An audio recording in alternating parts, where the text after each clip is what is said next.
if you are going to build a game on the blockchain, you are going to come across, how can I get randomness on chain?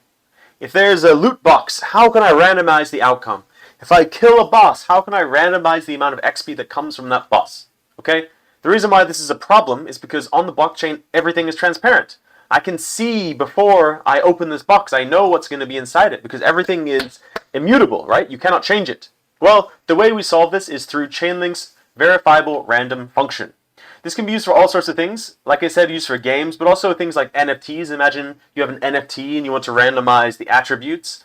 It says randomizing duties and resources. So yes, imagine that we have a group of DAO holders and we want to randomize like the results or something. Whatever. Anyways, random judges. That's a better example. So Chainlink has a thing called verifiable random functions, and essentially it's broken down into two different types. First one is subscription. Second one is direct funding. Subscription is, like it says here, you create an account and you fund the balance. The account looks like this. Okay, so these are different subscriptions that different people have set up. If I open one of these, you can see the network it's on. You can see the consumer. The consumer is the person that pays it.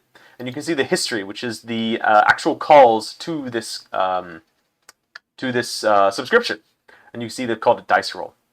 So that is subscription, essentially making the account and funding the account and managing the account from this website, vrf.chainlink.link or chain.link.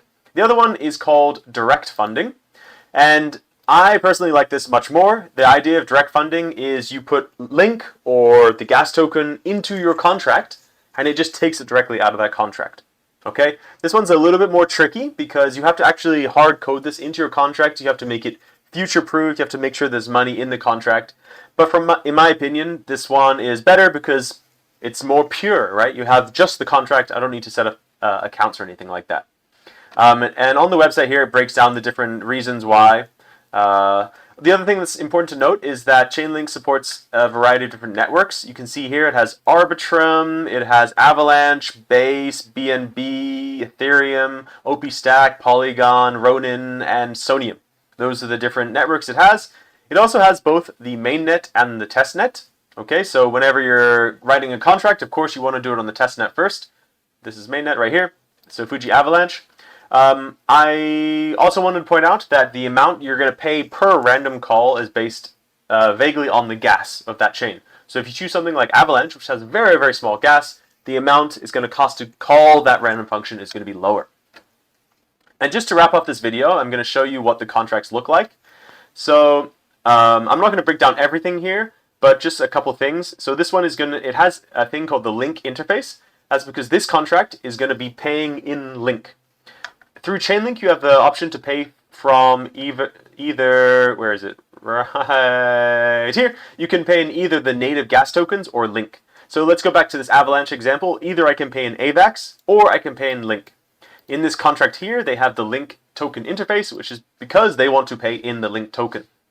They also have two things here. They have the wrapper contract and the VRF plus. Don't worry about this one, but let's focus on this one here, the wrapper. Essentially, the wrapper is the thing that's getting this random number. And you can see if I scroll down here, they have the wrapper address. This is the actual contract that does the magic. It collects the random number from the oracles and gives it back to you. Okay, some other things in this contract. Start from the top. So it's imported these two different things, right? So the confirmed owner, which is the person deploying, and also this wrapper contract. It has all these events, which helps the front end to know that, okay, there's a request for this random information. The random information has been fulfilled. This is the status. So like imagine if it's stuck or something, you can check the status. And there's some other stuff here. Callback gas limit. This one is important if you have a very complicated callback. So imagine for something really simple, I send for a random number, it gives a random number. But what if when it gives a random number, you want it to also then turn that into gas amount and send that out to all your followers? Okay, well, you need to pay gas to send all that. That's what this means here. So the higher this amount, the more the function can spend on your behalf. Very, very, very helpful. The more complex your game is, the higher this number is going to need to be. But also, of course, the more you spend per call. Request confirmation, I always just keep this at 3. You can do it higher if you want to be more secure, but 3 is totally enough. This is like how many confirmations it takes for this random number to be confirmed. This is the amount of random numbers you want. You can do, I don't know if there's a limit, but you can do as many as you want.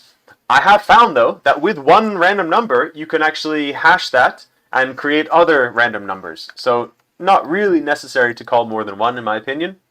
Like I said before, this contract is using link, so they've hard-coded the link address. This is the link token address on Sepolia, and again, this is the wrapper address. So very quickly breaking down these functions, they have two main functions, the request random words and the fulfill random words. Request random words is essentially the one that goes out to that wrapper contract and tells it, hey, I want a random number, please send one to me.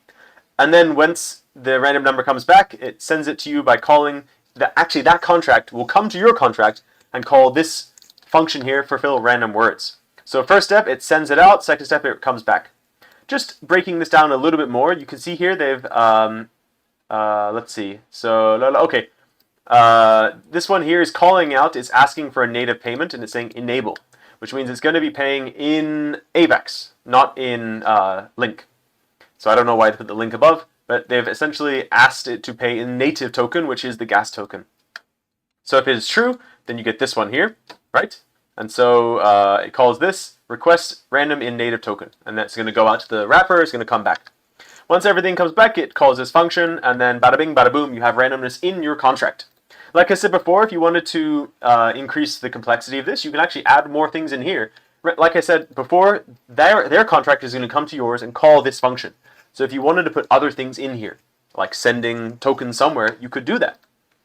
And there's just some other things like withdraw link. So imagine you send link into this contract. Well, you can withdraw that with this function, also withdrawing the native gas, and as the receive function as well. So I hope you enjoyed that video. I was trying to help you understand how to get randomness on chain. And yes, thank you for watching. I'll see you in the next video. Bye-bye.